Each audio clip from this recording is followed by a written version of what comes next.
Hello everyone, and welcome back to the channel. We are back once more. If you don't know what is going on currently, I am on my way to completing my Pokemon National Living Dex. And just a reminder for those who don't know what a Living Dex is, instead of just catching and evolving a Pokemon to its final form, I need to catch every single Pokemon. Out of the 1,025 Pokemon there are currently, I have caught a total of 1,003. The great thing about this Living Dex challenge has been the fact that I've been able to play through a lot of Pokemon games that I have never played through before. This time, as you can tell from the title of the video, I played through Pokemon X for the first time. During my Pokemon X playthrough, there are a total of 8 Pokemon I have to catch. Those Pokemon include Patrat, Watchog, Pansage, Simisage, Pansear, Simisear, Panpour, and Simipour. Similar to my Let's Go Pikachu video, this is a full playthrough of Pokemon X. So, I'm going to be catching more Pokemon than just the 8 I need. When I do catch a Pokemon I need, you'll hear this sound.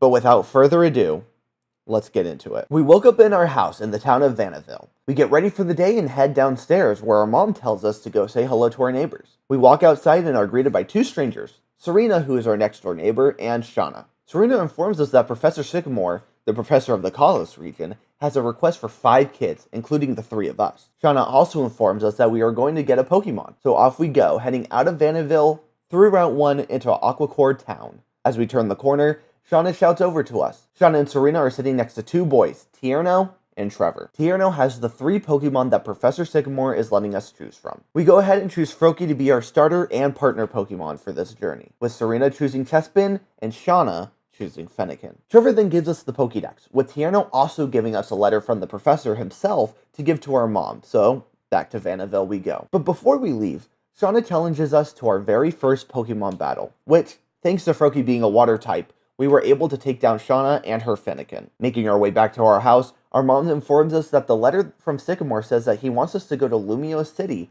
to help him with a discovery. So, our mom gives us a change of clothes and the town map, and sends us on our way. Returning to Aquacord town, we buy some Pokeballs before heading out to Route 2, where we catch a Pidgey and a Bunnelby before heading into Santaloon Forest. In the forest, we do catch a Fletchling and the 2 Pansear we need.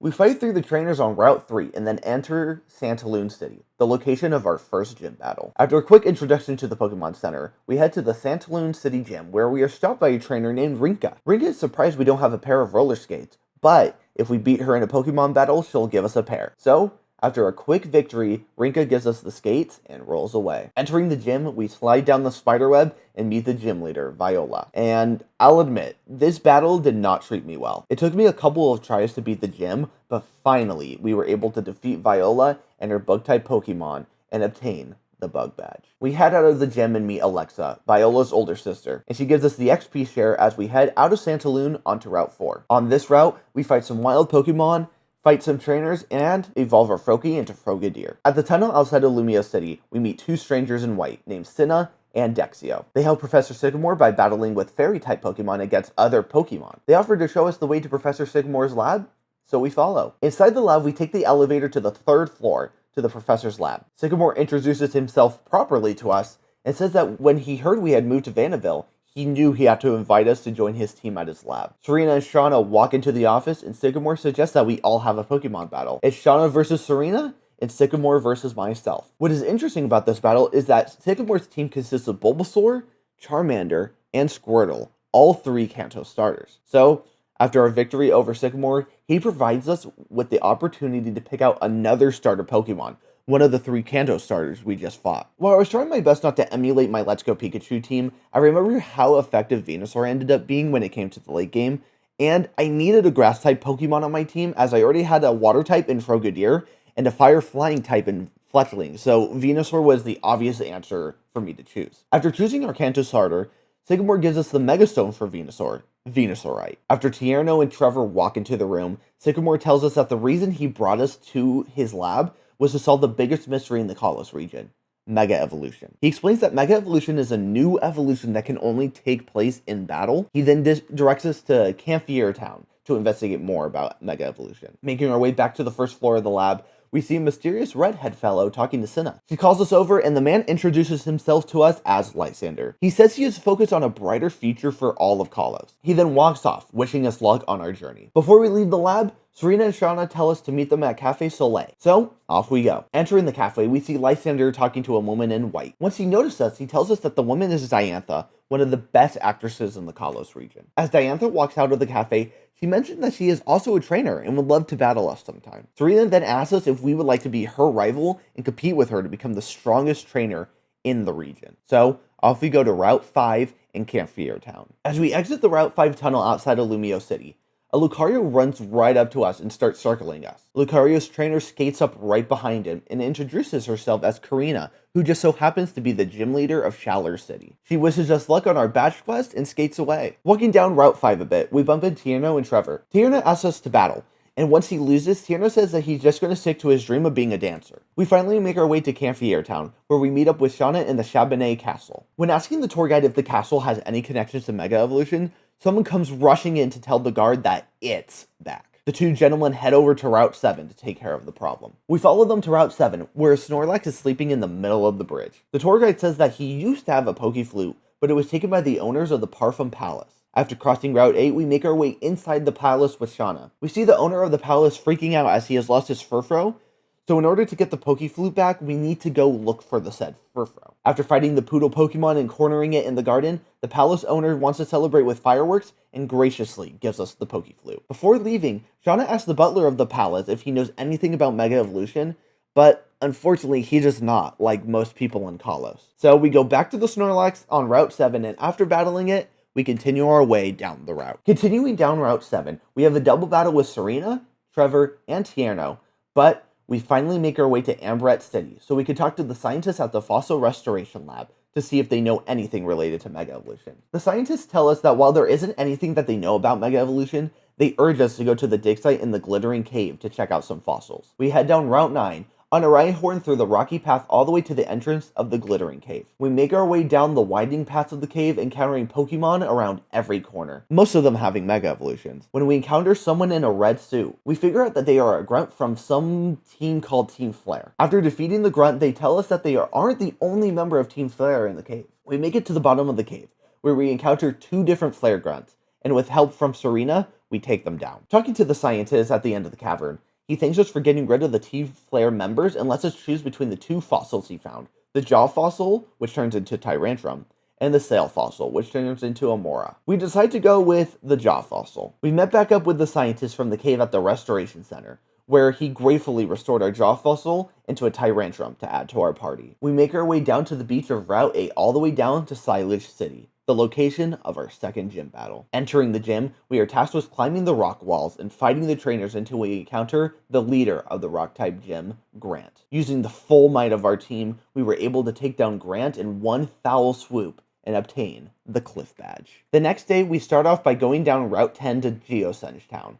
We see a bunch of stones set up in a graveyard fashion. We encounter the same Team Flare grunt we just met in the Glittering Cave. They tell us that the stones have something to do with a legend of the events that have happened 3,000 years prior. After battling some more Team Flare grunts, we finally enter Geosenge Town, where we see the main grunt from before entering a strange structure surrounded by different stones. But we decided to continue our journey north to Route 11. Before we leave Geosenge Town, however, Karina stops us because her Lucario really wants to have a battle with us. And after a crushing defeat, Karina tells us to go through the cave at the end of Route 11 so we can battle her at her gym. Making our way out of the cave with our newly evolved Diggersby, we run into Trevor and Tierno, who tell us that there is someone in Shalar City called the Mega Evolution Gyro in the Tower of Mastery. So we head right over to the tower, with Tierno giving us an item called the Intriguing Stone. Inside the tower, we enter a room under the statue of Mega Lucario and see Karina talking to an old man who turns out to be the Mega Evolution Guru. Once the rest of the game joins us, the Guru explains the process of Mega Evolution and what it actually is. Mega Evolution happens when the bond between a trainer and their Pokemon becomes so powerful, it pushes certain Pokemon to evolve further, but only temporarily. The Guru says that to access Mega Evolution, however, a trainer has to wield a Keystone, but he only has one.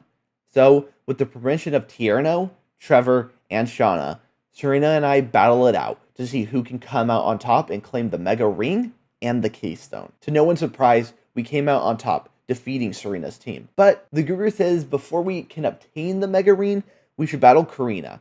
So, off to Shalar City Gym we go. We enter the gym, which is by far my favorite design in the entire game. We skate around the gym, taking on the trainers in order to raise the walkways to get to Karina, who stands in the middle of the gym. Once we get to Karina, we swiftly take down her team of fighting-type Pokemon and earn ourselves the Rumble Badge. But before leaving the gym, Karina tells us to go back to the Tower of Mastery and make our way to the top, and only there will she give us the Mega Ring. On top of the tower, we see Karina looking over Shalar City with her 2 Lucario standing at her side. Karina wants us to have one last battle to finally prove to her that we are capable of wielding the Mega Ring. But to both her and our surprise, her Lucario, the one who has been excited about fighting us the entire time, wants to battle on our side. So she allows us to keep that Lucario and also gives us the Mega Ring and Lucario Knight. So we have a full-out Lucario versus Lucario battle. In the battle, we Mega Evolve a Pokemon for the first time and take down Karina's Lucario in one foul swoop. With the battle over and the Mega Ring now in our possession, we add Lucario to our team and head our way over to the next gym in Lumiose City. Before entering Route 12, Serena meets us and is kind enough to give us the HM for Surf. On our way through Route 12, we are able to evolve our Ivysaur into Venusaur. As soon as we enter Lumiose City, Serena calls us on our Holocaster saying she wants to fight us in front of the gym.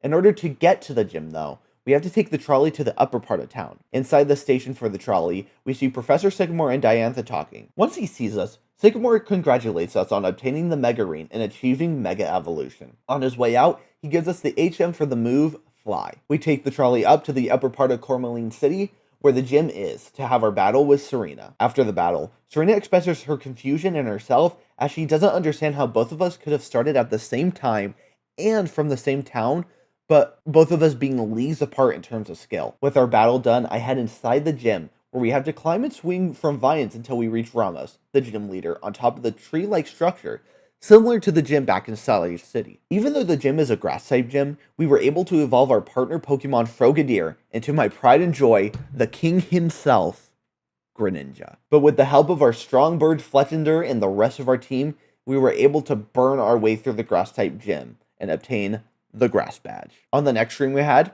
it was my birthday, but I still wanted to get as much as I could get done, so we started right away. After exiting the Lumiose City gym, we get a Holocaster call from Lysander. He tells us that Sycamore told him that we were able to access Mega Evolution, and that we can't cover old things with the new. But before heading to Route 13, we see a scientist talking about how there is currently a power outage in Lumiose City, and that the power plant is located on Route 13. On our way to the power plant, we are able to evolve our Fletchinder into Talonflame. Outside the power plant, however, we encounter a Team Flare grunt that is blocking the entrance to the power plant. After defeating the grunt, they tell us that they dropped an item called the Dowsing Machine, and that it is 9 steps to the east, next to a rock. Once we find the machine, we are able to use it to find the pass that allows us to enter the power plant. As we enter the power plant, we find it to be crawling with Team Flare grunts. Making our way through the plant, teleporting and fighting Team Flare's highest ranking members, we are successful in restoring the power to Lumiose City, allowing us to take on our 5th gym battle. Before entering Lumiose City again, we run into a strange, tall old man. All he says before walking away is something about a flower Pokemon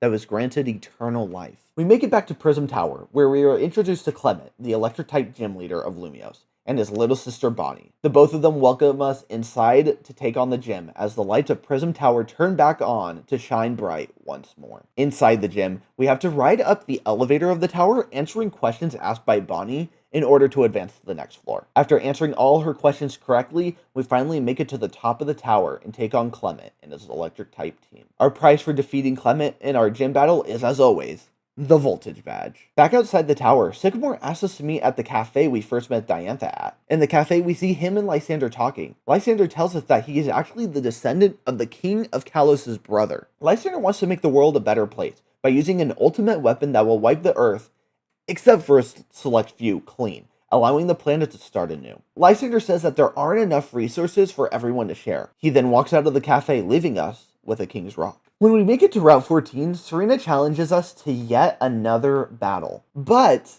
because she somehow only has 3 Pokemon on her team, at the halfway point of the game, we are able to take her down without a sweat. After the battle, Shauna and Tierno join us and tell us about a scary house that is supposedly up the route. When we get inside the house, an old man tells us a story about how he got there on a dark and stormy night and got locked inside. Exiting the house, we decide to continue down Route 14 to the location of the fairy-type gym in Lumiose City. The gym challenge for this gym is to use teleporters in different rooms in the house to eventually find our way to the gym leader's room. Each room other than the gym leader's having a trainer that we have to battle in order to continue. When we get to the leader's room, we have to take on the new typing of the generation, fairy type. It's no problem for us as we are able to beat Valerie and win us the aptly named Fairy Badge. Thanks to our gym battle, we are able to evolve our Tyrant into Tyrantrum to complete the final piece to our Pokemon team puzzle. When we exit the gym, Shauna and Trevor tell us that we should join them to go tour the Pokeball factory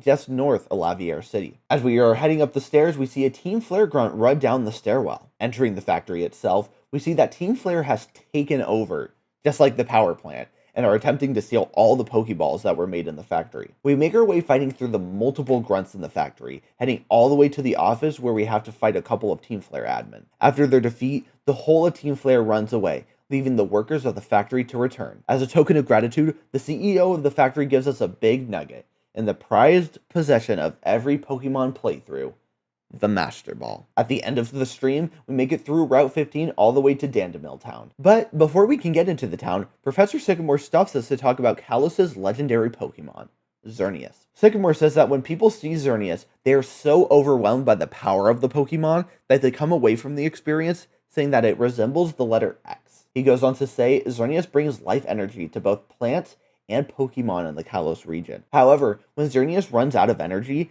it goes into a hibernation of sorts in a hidden place.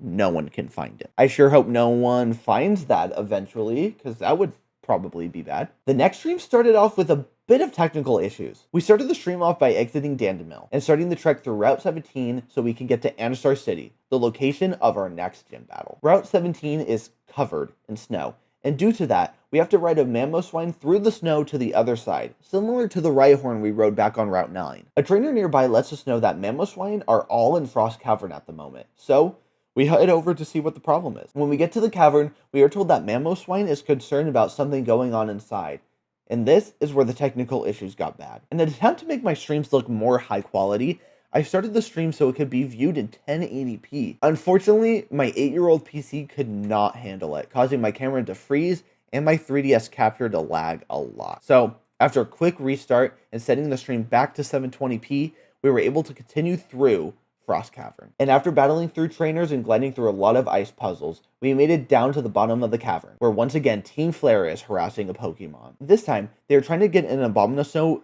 continuously angry so that they can use its snow warning ability to keep the blizzard going back on Route 17, basically using it as its own personal Hulk. After defeating the Grunts and Mabel, we receive an Abomasnow from the Abomasnow and make our way back to Route 17. We finally make it to Anastar City, where, after a quick Poke Center pit stop, we head straight to the gym, with Serena wanting to challenge us to another battle. Apparently, Serena did not learn that much and only added one Pokemon to her team, which again means beating her was not difficult whatsoever. Inside the Psychic-type gym, we were asked to make our way through a 3D maze, teleporting to the different levels of the gym while battling trainers to make our way to the prize, a battle with the Psychic-type gym leader, Olympia. After defeating Olympia and obtaining the Psychic badge, we are officially one gym away from taking on the Elite Four. Walking outside of the gym, we are greeted again by Serena before getting a call on our holocaster from Lysander. It's an announcement made region-wide to any trainer with a holocaster. He says that Team Flare is going to revive the ultimate weapon that was used in Legends Past,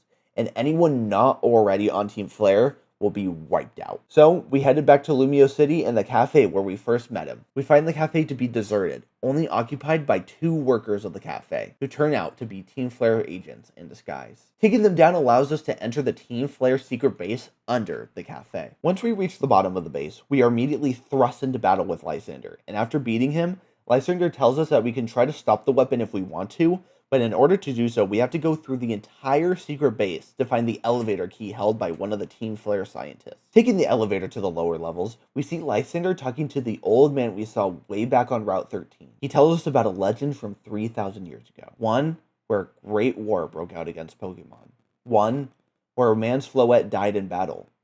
Filled with anger, the old man created a machine in an attempt to get his Floette back, and he was successful. However, he was still angry that his Floette had to die in the first place. So, he turned his machine into an ultimate weapon to wipe out all Pokemon. But with all the death and destruction that followed, the Floette left the man, not recognizing what its trainer had become. Lysander tells us that the old man's name is AZ, and shares the name with the same man from the legend AZ just told us about, and also just happened to have the key to the ultimate weapon on him. We follow Lysander into his chamber. We see 2 colored buttons behind him, one blue, one red. Before we can make our choice, we must battle Xerosic, Lysander's right hand. After the battle, we chose the blue button, which was the correct choice, but Xerosic does not care. With a click of his remote, Xerosic sets off the ultimate weapon, with it surging out of the ground in Geosenge Town. We fly to Geosenge as fast as we can, and make our way inside the weapon.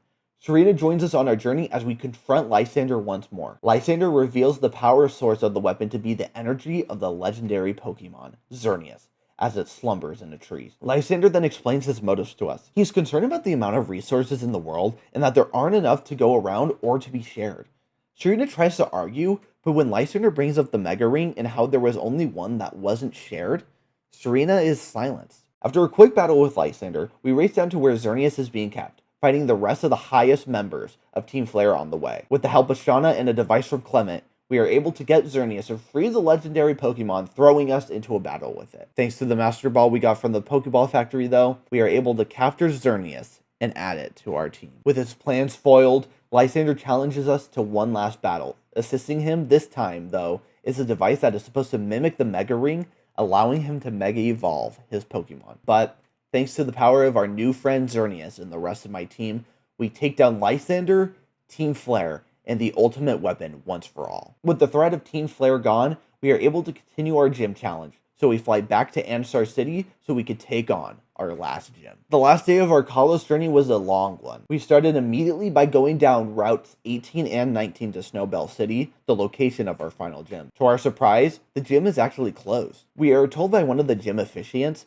that the leader of the gym, Wulfric, is out in the winding woods, so off we go after him. At the end of the woods, we found Wulfric in an open field that turns out to be a village for Pokemon abandoned by their trainers. After that, we immediately head back to the gym to take on Wulfric and earn ourselves the Iceberg Badge. With all 8 gym badges obtained, we are officially able to go through to Victory Road and take on the Kalos Pokemon League. Now, this was probably my favorite entrance to Victory Road out of any Pokemon game I played. Through the caves and cliffs of Victory Road and the trainers we fought on the way up, we finally entered the Pokemon League. As usual, the Elite Four consists of 4 different trainers we have to fight. If we completely back out, we have to start all over. The 4 trainers include Malva, the Fire-type trainer, Wickstrom, the Steel-type trainer, Drasnaw, the Dragon-type trainer, and Cybold, the Water-type trainer. Luckily, my team was pretty balanced and high-leveled, which just led me to learn the patterns and the order of which Pokemon the Elite Four threw out.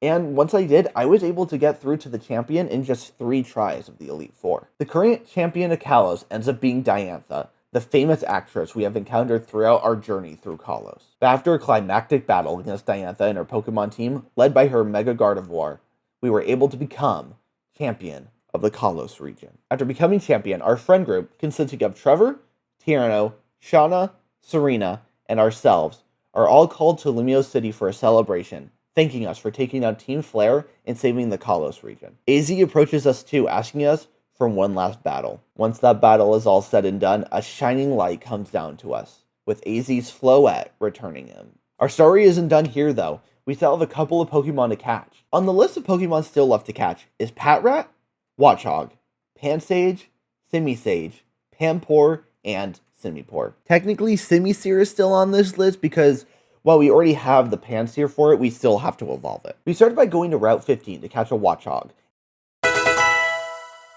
and the Pokemon Village to get a Ditto. For whatever reason in the X and Y games, Patrat does not spawn in the overworld at all. It can only be obtained by breeding a Watchog, so while we go catch and obtain the rest of the Pokemon and items we need, we will drop off Ditto and Watchog to the daycare. To catch the element monkeys we still need, we head back to Santaloon Forest, the location where we found both of our Pansears. There, we catch 2 Pansages